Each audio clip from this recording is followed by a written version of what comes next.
Sometimes those of us in technology think that the solution to every problem is a new piece of gear or a great piece of software.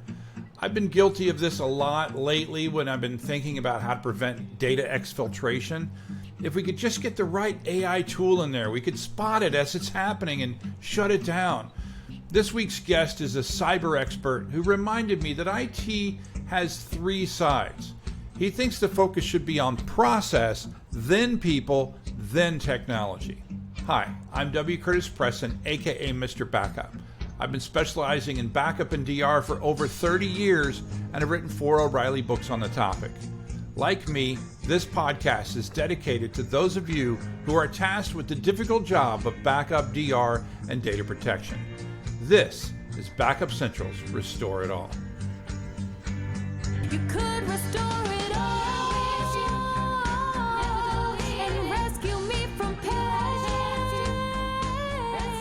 You had my file inside. Hi, and welcome to Backup Central's Restore It All podcast. I'm your host, W. Curtis Preston, aka Mr. Backup. And today I have with me a guy who gave me some really good advice. It was really good advice up till it wasn't. Prasanna Mali Andy. How's it going, Prasanna? I'm good, Curtis. I'm curious what this good advice is that was good at the time. This silver bullet that you gave me called the FCC complaint. Yeah, I'm surprised not a lot of people know about this. If you have an issue with your cell phone provider or your cable company, right, or internet provider, you call them in, you complain to them, they give you the runaround, and then you spend weeks and weeks and nothing ever happens. And you're not getting anywhere. Exactly. Yeah. And then you have this Yeah. magic thing called the FCC where you can actually file a complaint and say, hey, my billing is off or my service isn't right. And the provider literally has to respond to you within, I think it's 72 hours. I'd never heard of such a thing. And being a person who, having worked for the government at a point, I definitely understand the inefficiency of government. So the idea that something could be so efficient was definitely a surprise. The last time I did this, ironically enough, now as this story comes full circle, I was having problems with Cox as my internet service provider. I put in an FCC complaint, and in the end, we did figure out the problem. And then I changed to Verizon 5G internet, and everything was fine until it wasn't. And then I decided to use this magic bullet again. I got the call within 72 hours. During the time that they were working on it, it went from being an intermittent problem to being all the time. The official response from Verizon is, I will obviously be paraphrasing slightly. Yeah, you're right. We suck. You should probably get a different ISP. By the way, I'm not just complaining about like low speeds. My internet would just drop. Sometimes in the middle of recording one of these episodes, my internet would just go away. But basically they said the reason your internet is just dropping, it's congestion, and you should probably get another ISP. That was their official response. I was dumbfounded, right? So again, story come full circle. Cox will be back in 6 days. They will be installing the fiber version because I don't have a lot of choices. Our guest today is the host of the Cyber Pros podcast, a short form podcast, which, by the way, makes it very different from this podcast. A short form podcast that has 5 questions in 9 minutes. He's our second former Special Forces member, and we're excited to have him on the podcast. Welcome to the show, Rick Mishka. Hello, gents. So what do you cover in 9 minutes on that podcast? Yeah, in 2020, I got bored and wanted to build a cybersecurity network, and I wanted to do it fast and had the idea of doing a short form kind of video podcast that would be quick. We actually thought 6 minutes could fit in 6 questions could fit in 9 minutes, but we were way wrong on that. So we pivoted down to 5. And honestly, the first and the last question are more, who are you? What do you do? And then, tell us a fun story, or typically we ask, what's your favorite piece of retro technology? The 3 middle questions are really the ones that we get kind of the meat of the conversation. And it's, why do you love being a cybersecurity professional? Why do you think cybersecurity should or is or isn't a top concern? And then just what insights do you want to share? whatever they share with us in those 5 questions, we then actually do something interesting. We record bonus content afterwards, and we focus that bonus content on 1, education, 2, a little bit of marketing, and then 3, we focus on knowledge, right? Just what knowledge do they want to share even more of? And we typically do that in 30 seconds to 3 minutes. And so now our podcast guests get a full week of exposure. They get the full podcast release. They get a bunch of bonus contests released around it. We're able to bring in a lot of people through a number of different doors. And man, it's just been a lot of fun. I've been able to connect a lot of people to really just kind of grow the network. You know, a couple of the podcast guests got together and wrote a book. A couple of the podcast guests got together and started a company. So awesome, right? Yeah. So it's Right, been fun. right. Yeah. I like it. I'd like to hear the 5 questions.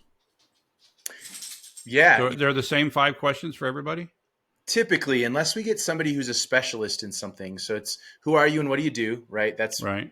We'll call that one question. Right. And then why do you love being a cybersecurity professional? That question will change if they're a professional in cloud, if data backup, you know, so if you were on, we would ask you that Right. question a little bit differently. And then the third question we ask, you know, cybersecurity is a top concern. Do you believe that's true? And in the industry you're in, how does that interact? And then the fourth question is just, what insight do you want to share? Here's your, you know, if you've done your job, you have 5 minutes to talk and about anything you want to talk Right. about. And then if you're a first time guest, we always ask what's your favorite piece of retro technology is. Usually I get some, you know, usually I get all sorts of things. Usually it's, you know, Apple computers, Commodores, things like that. I had somebody come back and say the semi-automatic pistol, and I was like, that's technology. So here we go. We're going down a completely different conversation. And I have to laugh. Useless trivia. I actually just bought one of my favorite pieces of retro technology in its new form, the Motorola Razr. So The I flip have phone? the newest flip phone version, and it's so cool because you can actually set it to show you as if you were using the original Motorola Razr. It's That is ridiculous. awesome. Yeah, it's I ridiculous. had the original Motorola Razr. As did I, and so it's fun. I get to be the butt of my own question. What is probably one of the most interesting insights from cybersecurity answers that you've received? Yeah, you know, actually, I'll start with the one I get the most of. The most insights I get are the idea that cybersecurity has to focus on the people, right? Dozens of different ways that conversation plays out, but that's the most talked about is the people, cybersecurity burnout, talent acquisition, security gap, whatever that looks like. And it's quite interesting. But the most interesting one that I've ever had was actually the use of artificial intelligence and machine learning as it pertains to cybersecurity and biometrics. And the insights that they shared were fascinating because their company had just gotten acquired, was putting a bunch of venture capital dollars into this solution that they were actually selling some of the solution to Tesla. The way you walk up to your car will unlock the car for you because it knows your gait, along with facial rec and other biometrics. And it's fascinating. It was mind blowing what we can do. So It's interesting you bring that up, Rick. So recently, my wife and I, we binge watched all the Mission Impossible movies. nice. And there's, I don't know if you remember, but there's a one Mission Impossible where it's like they have to imitate to be the guy and walk through a secure area where it does a gait analysis. And I was just thinking, I was like, wow, technology, it's come, it's like real now. Or the other day I was watching Minority Report. It's like all the stuff they're doing, that's now become like reality. You should add the Mission Impossible theme to the start of this podcast. Yeah, I just rewatched that one again too, Persona. And of course, that technology was defeated by uploading a different gait analysis. The first time I saw a computer used to do something that literally I went, wow. Actually, okay. The very first thing I remember seeing a computer do something that made me do wow was when I was in my teens. You could go to a police station in Kissimmee, Florida. That's where I was from. And you could give them an address and they could print out turn-by-turn directions of how to get to there. And I remember going, that's the most amazing thing I've ever seen. But the second thing was I was a consultant at a communications company that was using simulation modeling in a computer to test their device, like to harden their device by, like, in a computer hitting it with a softball, in a computer dropping that device on the ground. Do you know what that device was? The Nokia phone from back in the day. It was the Motorola Razr, my friend. Fair. There's the full circle. Yeah, yeah. I was working at Motorola in Schaumburg, Illinois. Crazy. Yeah, it was amazing to me what they do. One of the things I'm very concerned about is data exfiltration, because as a backup and recovery person, I can stop a lot of things. I can stop a pure ransomware attack by just restoring the data. But what I can't stop, if the data is exfiltrated, there's nothing I can do. So the question is, I think that AI and ML are the next thing for basically doing the equivalent of gate analysis on the outgoing traffic for a typical company, and then noticing when something is very different and calling it out and stopping it automatically. But so far, I'm not hearing a lot of agreement on that when I talk to folks. Are you talking mainly, Curtis, about anomaly detection based on patterns looking for data exfiltration? Okay. Yes. Yeah, I mean, I will say, I think people got a little out over their skis looking at, unsupervised machine learning and trying to train it to baseline and then anomaly detect. And you end up with either a lot of false positives, or you end up with just a lot of data that the machine learning model is still working on. And I think the world is seeing kind of, I don't want to call it a reversion, but an add-in to a lot of that unsupervised machine learning with supervised machine learning that's trained on data models of both benign and malicious data, that allows those supervised models to say, okay, here's the 14 or 40 or whatever number you want of threat vectors that we know, right? EXE files, documents, things like that. And when you have as much data as we have now, you can train these supervised machine learning models to say, oh, 98, 99% of the time we can catch something and we don't need anomaly. And so I think that was the miss. For me, that's what I'm seeing is people jumped right to unsupervised thinking that anomaly detection was the only way. And we went from signature known crap to let's figure out what the user is doing and hope their behavior doesn't change. And they missed the step. And I think, good companies, a lot of the EDR, endpoint detection response vendors, a lot of the new managed detection response solutions that are bringing in XDR solutions have realized that. And they can make that model better by adding in a supervised model as well. I think that's the path we need to get to actually see it be extremely useful, but I guess we'll see. I think one of the challenges also with anomaly detection is, especially with these unsupervised models, you get so many sort of false positives where it's, hey, the user just did something different, but it's normal and the model has never seen it before. And of course, it's going to flag something. And as a security engineer trying to go through those logs and figure out, okay, what's a real threat, what is a false positive, that kills so much of your time that what I've heard is a lot of people are like, screw it, it's not worth it, let me just turn it off. It's true. And I think the other thing that people forgot was they jumped towards the technology and they forgot that there's a whole lot of process and people that need to be in place for the technology to work. I know everybody knows the PPT framework. It's used in almost every technology model ever. It was actually created in the 60s by a guy by the name of Harold Levitt as the Diamond model. There was 4 points to it.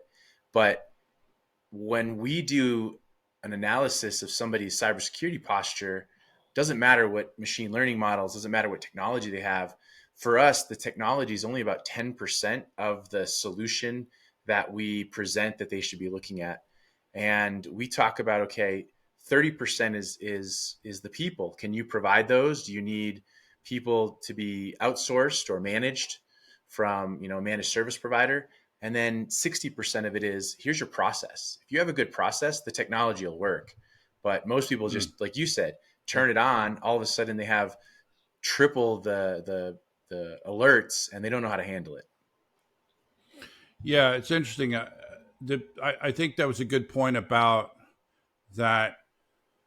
People think that technology is just going to solve the problem, when in reality, even if it was able to detect an anomaly, there's still a human being that is going to have to read that information, view that information, and respond to that information, because you're not, at least I wouldn't think, the average person is not going to automatically start shutting off outgoing communications based on an anomaly, especially if there's so many false positives. So there's got to be that person involved. Rick, I'd like to ask you about that 30-60%. It's interesting that you put so much focus on the process. Like, I don't know, if anything, if I was guessing, I'd be like 50-50 between the people and the process. Thoughts about that? Yeah, I think we all agree that the technology is just a component, right? It's supposed to make us better, faster, easier, whatever they want to look at. And some would argue that the people side of the house should be, higher rated, a higher percentage of what you do. But in today's world where we automate a lot of things, you can remove a human for, X number of automations that you do. But I'm going to take it even further as to why we place such an emphasis on the process side. And that's everything a company focuses on: their business objectives, their continuity, their resilience, right? None of those are cybersecurity based, but all of those have to have a process in place for people to know, hey, that's what my job is. That's what I'm supposed to be doing to progress this company, to make more revenue, to drive bottom line goals. And so if you can create great process, you create great culture, and you don't need as many humans, because the humans you have are able to just do more. Yeah. You're being more efficient with what you have rather than trying to add a whole bunch of more people to make up for the lack of process. You said it so much better in 12 seconds. You should have him on your 9-minute podcast. Perfect. Rick, one of the things that we like to ask people is, if you had carte blanche at an environment, what are the top 5 things that you think people maybe aren't doing that they should be doing, right? So we could throw out for me, the 3 obvious ones, right? Good password management, MFA, and patch management, right? So assuming that we're doing those 3 things, what else do you think companies should be doing? For me, the first one I always tell companies is create an incident response plan that allows you to grow cybersecurity culture, but that cybersecurity isn't the thing that's controlling your business. I think too many times they're like, well, I'm beholden to this regulation, or I have this type of data that I have to secure, and they stop doing good business to do good cybersecurity. And I think you can flip that around quite a bit. And I think, that's one of the top ones for me. The second one, it really focuses on the human side, the people side. I think everyone makes the joke, we need cybersecurity professionals, and we want somebody who's new to the business, but we need them to have a CISSP and 14 years of experience, right? So entry level position. And I just, whenever I talk to, small to mid-sized businesses or mid-market folks, I explain to them, go find somebody who's hungry to do the job and train them how you want the job done, or pay for their training to get the job to where they need to be. And you don't need somebody who has a CISSP. You don't even need somebody who has a degree. If you have somebody who's hungry, who's done the certification boot camps, they're willing to step in and learn, likely stay with you longer for those reasons. And I think, even the big enterprise companies are starting to finally have this aha moment. If I go get the college grad and I train him and get him a bunch of certifications in that first year, he or she is going to stay far longer. The third thing I would say is you need to understand your cybersecurity edges, right? Are you a fully cloud edge, and do you know what that means, right? You're using AWS or Azure, but you're also using software as a service applications. Do you understand the differences? Do you understand that there's an endpoint edge? Every user's on an endpoint. So how can you protect your users from themselves by finding a solution that matches your needs on those endpoints? And then your network. Some people don't have a network, and that's okay, right? They've gone straight, VPN to the internet, call it good. But understand what those three are, understand how you can cover those, and that will lead you down a really good cybersecurity journey. And lastly, here's my brown nose moment for you guys. I recommend that everybody understands what actual data backup needs to mean to them. So if they have an incident, they can recover and not rely on their insurance company to provide them with investigators and forensics and responders, and then not pay them anyways. So those are my four. Those are the four I tend to talk about the most. Goal. Sorry, that's my World Cup moment there. What do you think about that, Prasanna? Oh, I like those 4 ideas or things that people should be considering. Rick, for the first one, when you're talking about the incident response, do you find that a lot of companies are woefully prepared? They're ostrich with head buried in the sand. It's not going to happen to me. I don't need to worry about this sort of thing. Or do you think that started to change given all the recent activity around ransomware and data exfiltration and other things like that? I think it's changing. I don't think we're anywhere near where it needs to be. I believe people are starting to have those moments where, well, do I have a continuity plan, right? A lot of companies I talk to, they're like, well, we have a disaster recovery plan. And I'm like, okay, that's great, right? If a hurricane hits you, you know how to fix the problem. But an incident response plan can encompass your business continuity, your disaster recovery, and all of your security systems planning in one document. And if it's done correctly, I think what most people say is, well, we have the plan. Okay, have you tested it?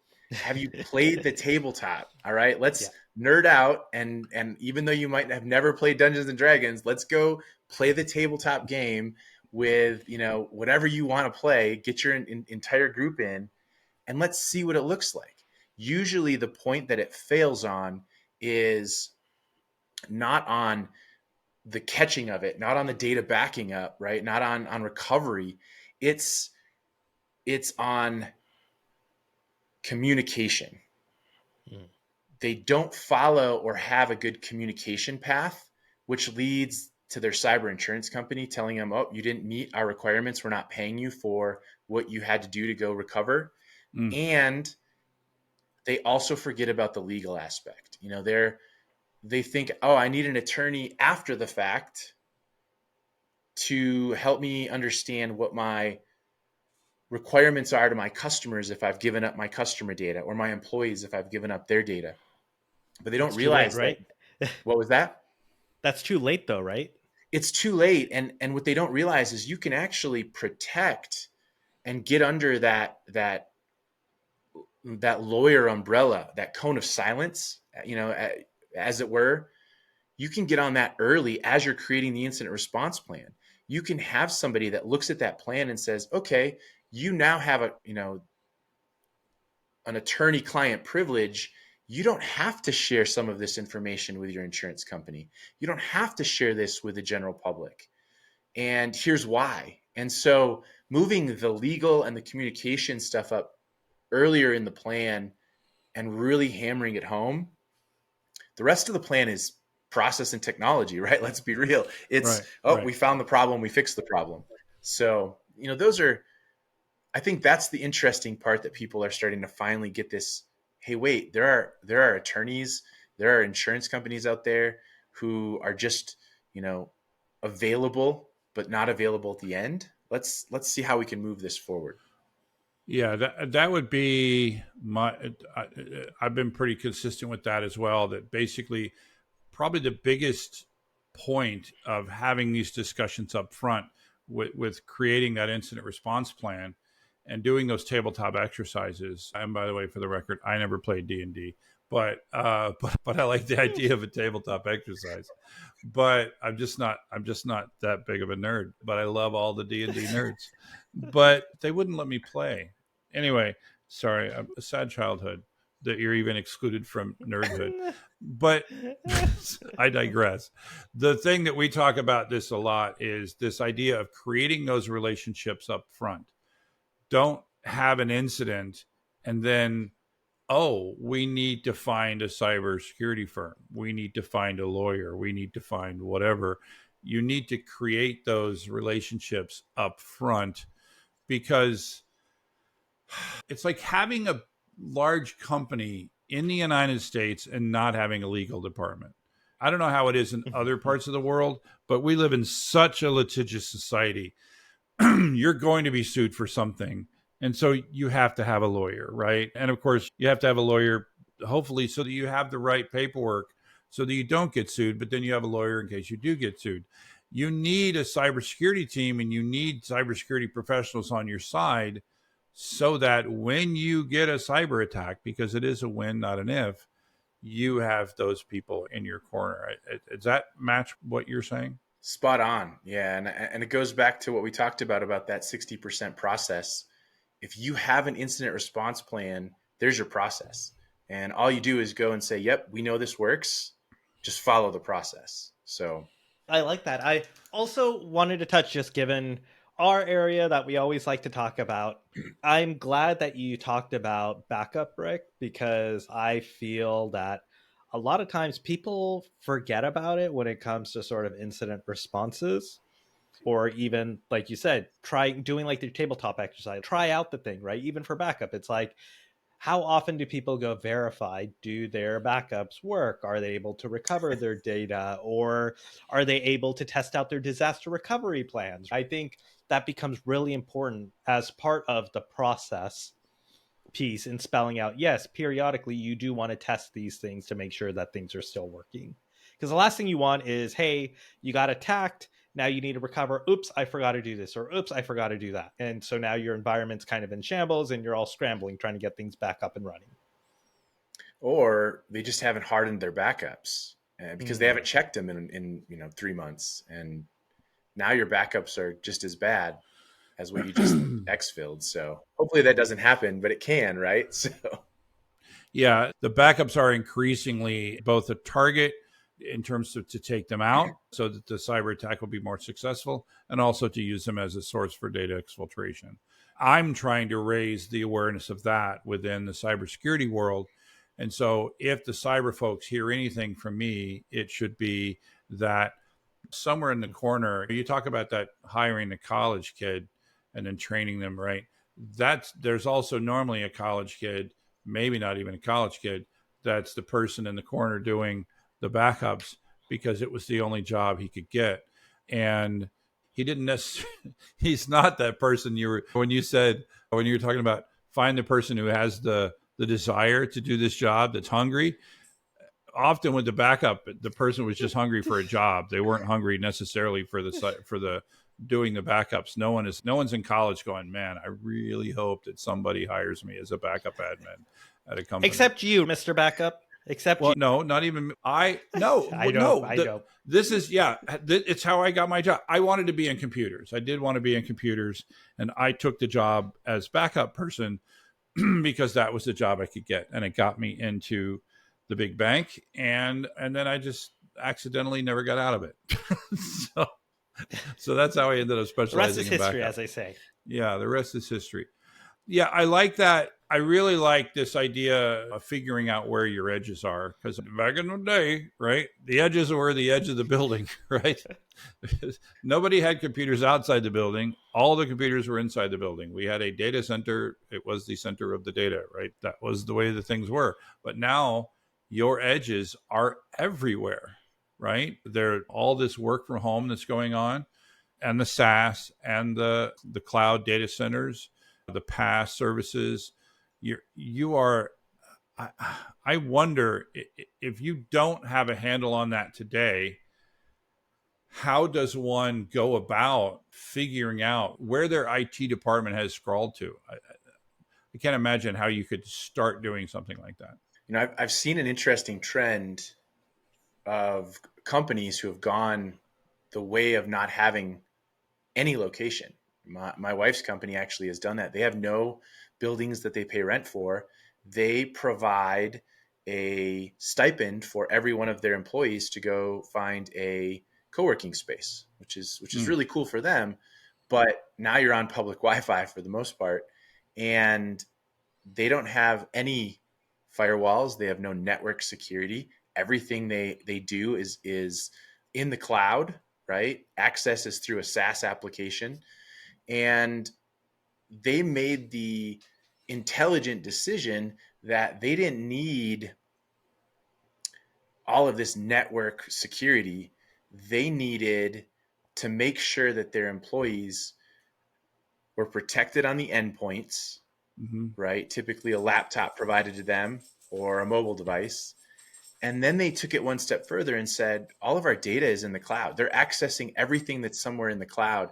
We need a security broker. We need a workload protection solution. And that's how we're covering our edges. But there's still people hanging on to, well, I need all three edges. Do you? I don't know, but understand why you think you need that. The most important edge today is wherever your users are accessing the data. Find a way to secure that, and you've secured a majority of the access points. Now, that doesn't mean you can't still have your users click on something stupid. You can't train stupidity. So it's going to happen. But at least if you have protection where they're clicking on it, hopefully you'll catch it a lot sooner. Or worst case, you fall back to your data backups who are far more protected from someone like you or the kid that just wanted a job. Yeah. Or the other thing is, hopefully you can also reduce the blast radius, right? Yeah. Yeah, you've got to do both. You've got to train the users, and then you've got to prepare to respond when the users don't do what you train them to do. I mentioned this a lot on the podcast, but at that bank where I worked, we constantly trained new employees that one of the things that we always told them over and over again is no one in the IT department will ever call you and ask you for your password. And then the next day after their new employee training, we would call them and ask them for their password. And they would give it to us a sadly high percentage of the time. And people will, and sometimes you'll just access, sometimes it takes a moment of just not paying attention, right? A little bit too much muscle memory, clicking on something. So even smart people that are trained and normally do the right thing can also click on the wrong thing. I know I remember doing that once when I thought I was talking to LifeLock. Yeah. Because my employer at the time had subscribed us all to LifeLock, it was a spear phishing attack because it was like they knew that I was using LifeLock. And so they went right after me, or maybe it was just, I don't know if it was just a random phishing attack, but I logged into what I thought was my LifeLock account, and it very much was not. And I immediately did all the things I needed to do. Yeah. I also remember the other story, Curtis, you told, just going back to muscle memory, right? I remember you had a story where you got an MFA request and you're like, but I don't remember making that MFA request. Remember? And you were like, yeah, but you actually did do that, right? And I think it can go both ways, right? The muscle memory. Yeah, absolutely. I remember that, where I got an MFA request and via muscle memory, I was like, yeah, boom. And then I was like, wait, what did I just do? What did I just approve? Yeah. And what it was, because I had opened up Chrome and it had 37 tabs, and one of those tabs was authentication via the system that was doing an MFA. So I breathed a sigh of relief. I appreciate those 4 things. See, Rick, we probably could have done this podcast in 9 minutes and done just those 4 things. We should all be like you. I appreciate brevity where I find it, but no one ever finds it on this podcast. So thanks a lot, Rick, for coming on and talking about one of our favorite subjects. No, thank you guys for having me. This was so much fun. And thanks, Prasanna, for reminding me of that sad moment in my personal history. Anytime, Curtis. I always try to bring you down. And Rick, it was nice to meet you as well. All right. And thanks again to our listeners. We'd be nothing without you. Be sure to subscribe on wherever you listen to the podcast so that you can restore it all. Good